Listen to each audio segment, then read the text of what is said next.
আসসালামু আলাইকুম। আজকে আমি আপনাদের জন্য টক দই দিয়ে ডিমের কারি রেসিপি নিয়ে আসলাম। ভালো লাগলে লাইক, শেয়ার, সাবস্ক্রাইব করে নেবেন নতুন রেসিপির জন্য। চলুন দেখা যাক এই ডিমের কারিটি বানানোর জন্য কি কি লাগবে। প্রথমে আমি নিয়েছি 12টা ছোটো সাইজের ডিম সিদ্ধ করে নিয়েছি। তারপরে নিয়েছি কাঁচামরিচ কুচি, রসুন কুচি আর বেশি পরিমাণের পেঁয়াজ নিয়েছি।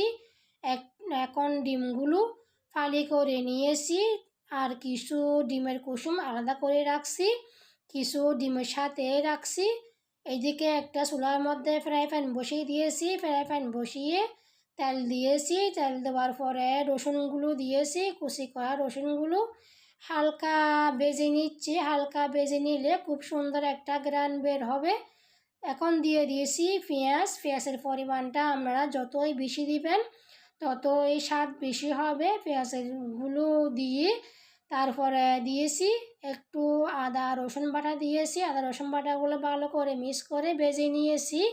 1 চামচ দিয়েছি লবণগুলো দিয়ে ভালো করে মিক্স করে জালগুলো দিয়ে দিব।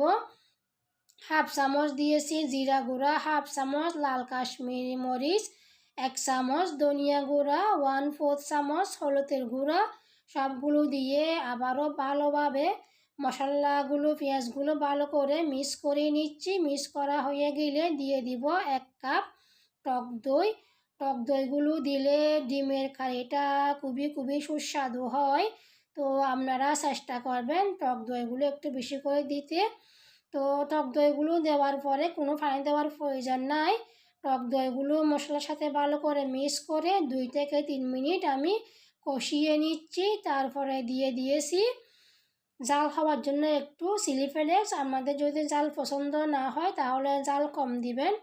তো আমি দিয়ে দিয়েছি যে ডিমের কুসুমগুলো আলাদা করে রাখছি, ওই ডিমের কুসুমগুলো দিয়ে দিয়েছি। ডিমের কুসুমগুলো দিয়ে ভালো করে মশলার সাথে মিক্স করে নিয়েছি। এখন দিয়ে দিব সামান্য পরিমাণে পানি। পানিগুলো দিয়ে একটু নেড়ে চেড়ে দিয়েছি। এখন আরও 2 থেকে 3 মিনিট কষিয়ে নিয়েছি। এখন দিয়ে দিয়েছি যে কাঁচামরিচ কেটে রাখছি, কাঁচামরিচগুলো দিয়েছি। তারপরে দিয়ে দিয়েছি ডিমগুলো দিয়ে ভালোভাবে মশলার সাথে ভালো করে মিক্স করে নিচ্ছি।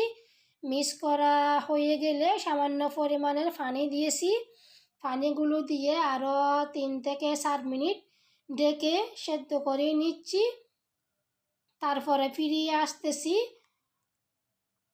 দেখুন একদম মাখা মাখা হয়ে যাচ্ছে। আপনারা যদি পানি না দেন তাহলে একদম বেশি শুকনো হয়ে যাবে, মাখা মাখা হবে না। তো মাখা মাখা হওয়ার জন্য পানিগুলো দিয়েছি। আর দিয়েছি বেশি করে ধনিয়া পাতা কুচি।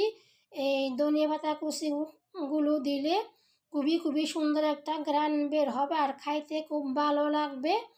আমার সম্পূর্ণ রান্না হয়ে গেছে। আর যদি এগুলো ঠান্ডা হয় তখন দেখা যাবে একদম মাখা মাখা হয়ে গেছে, ঝুল এগুলো থাকবে না, সেজন্য একটু পানি দিতে হয়েছে। তো যদি আপনাদের হঠাৎ করে কোনো মেহমান চলে আসে ঘরের মধ্যে, মাছ মাংস নাই, তো এই রেসিপিটি ঝটপট আপনারা বানিয়ে মেহমান দিতে পারবেন। ভাতের সাথে বা রুটির সাথে বা পরোটার সাথে, গরম মধ্যে যেটাই থাকুক না কেন এই রেসিপিটি বানিয়ে দিতে পারেন মেহমানদের জন্য। আমি সম্পূর্ণ রান্নাগুলো করে ফেলছি। এখন প্লেটের মধ্যে নিয়ে নিচ্ছি। প্লেটের মধ্যে নিয়ে আপনাদেরকে দেখাইয়ে দিচ্ছি। তো এটা আমি ভাতের সাথে, পরোটার সাথে, রুটির সাথে খাইতে আমার খুব ভালো লাগে। সকাল বলেন, দুপুর বলেন, রাতের বলেন, যে কোনো সময় আমি এটা খাইতে ভালো লাগে আমার। আপনাদের ভালো লাগলে আপনারা অবশ্যই ট্রাই করবেন। লাইক, শেয়ার, সাবস্ক্রাইব করে নেবেন নতুন রেসিপির জন্য।